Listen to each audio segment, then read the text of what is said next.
Sam Snead, the croquet putt.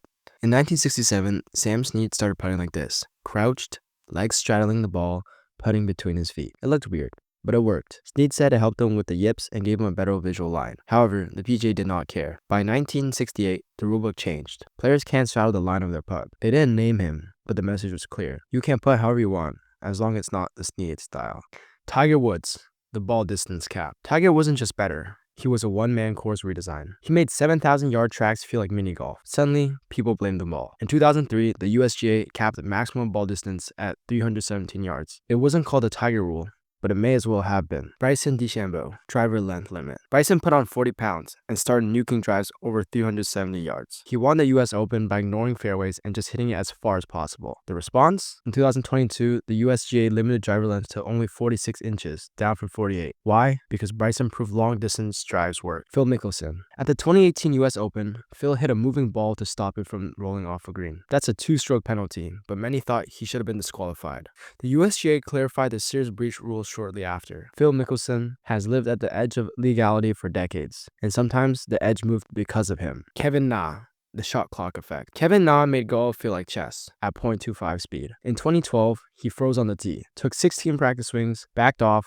swung, and missed. It became a meme. By 2020, the PGA rewrote the pace of play policy. Now, slow players are monitored, timed, and penalized. They don't call it the Na clock, but let's be real. He triggered the timer. Adam Scott, Bernhard Langer. Anchored putting. Pressing the grip against your chest made shaky hands irrelevant. Adam Scott and Bernhard Langer used it to contend in majors. Too many purists hated it. In 2016, the USGA banned anchoring altogether. You can use long putters, just not touching your body. Scott adjusted. Langer kept winning anyways. But the rule? That was 100% aimed at them. Karsten Solheim, the Ping Groove ban. Karsten Solheim, the founder of Ping, created clubs with square grooves that gave ridiculous spin, even out of the rough. The tour players loved them. The PGA did not. In 1990, the square groove design was banned. Solheim sued and won some protections, but the rules stuck. The Ping I2 changed what irons could be, so the PGA changed what they were allowed to be. Brooks Koepka. Brooks Koepka isn't quiet, especially when it comes to rules he doesn't like.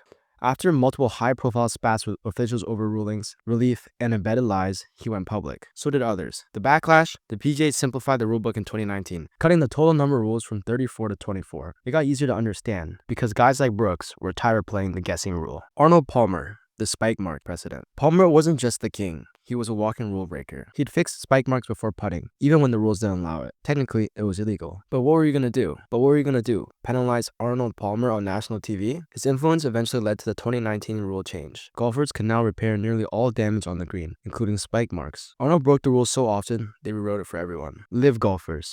Suspension and status rules. Dustin Johnson, Phil Mickelson, Cam Smith. When they joined LIV Golf, they weren't just switching leagues, they were triggering rules. The PGA Tour suspended them, stripped points, and rewrote event classifications. If you go rogue, the PGA goes rulebook. Every page now has an invisible asterisk, unless you're with them. Bryson DeChambeau again.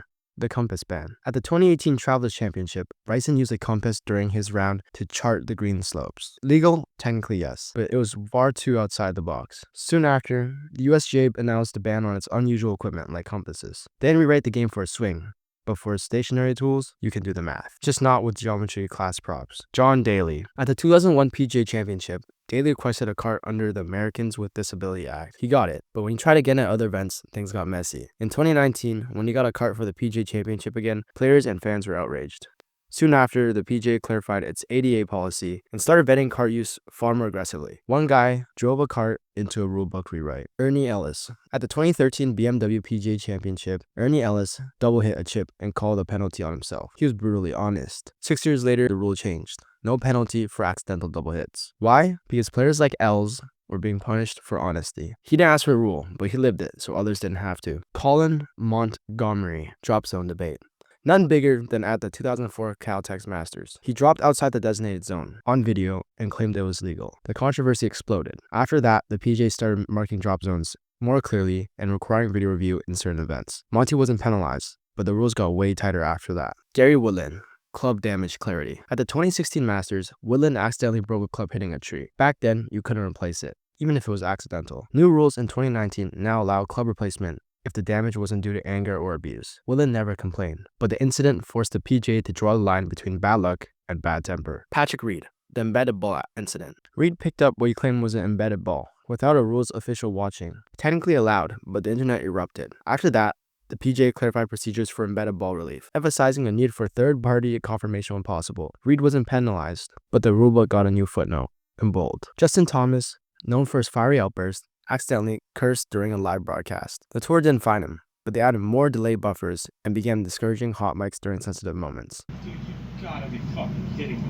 Well, He didn't break any rules, but he reminded the tour, your rules better have filters. Matt Kuchar, caddy alignment rule. In 2019, cameras caught Kuchar lining up a putt while his caddy stood directly behind him. Perfectly legal at the time. That same year, the USGA banned caddies from allowing players during strokes. It applied to everyone, but came right after the Kuchar footage went viral. He didn't make the rule, but his moment became the poster child for why it exists. Lexi Thompson, viewer call-in fallout. At the 2017 ANA Inspiration, Lexi Thompson was hit with a 4-stroke penalty one day later because a fan emailed it in a serious rule. Lexi Thompson was hit with a 4-stroke penalty one day later because a fan emailed in a rules violation. Yes, seriously, it cost her the major. Public backlash exploded. The USGA soon changed its rules. TV viewers could no longer trigger infractions. Lexi was the last to ever lose a tournament because of an armchair's rules official. A rule made because of fans, but written because of her. In the 2016 US Open, Dustin Johnson's ball moved after he addressed it on the green. He didn't touch it. Win maybe? He wasn't penalized until 7 holes later. The world was confused. So was DJ. Soon after, the rules were rewritten.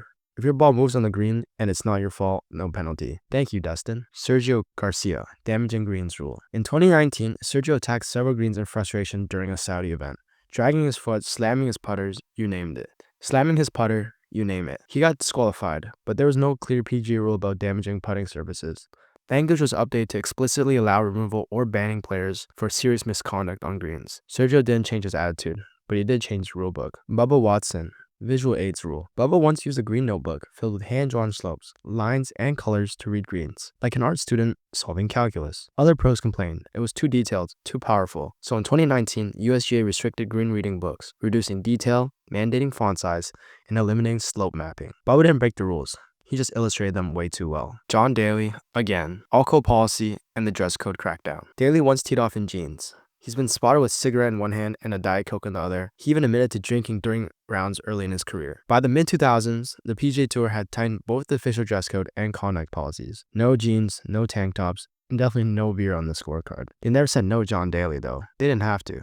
Victor Hovland, provisional ball simplification. At the 2021 US Open, Hovland mistakenly didn't call a second shot provisional, so when he found the first ball unplayable, he was stuck. It sparked discussion on intent and the communication gap between players and officials. Soon after, the USGA simplified provisional rules. Clearer language, more verbal leeway. Victor didn't complain. He just became the example everyone studied.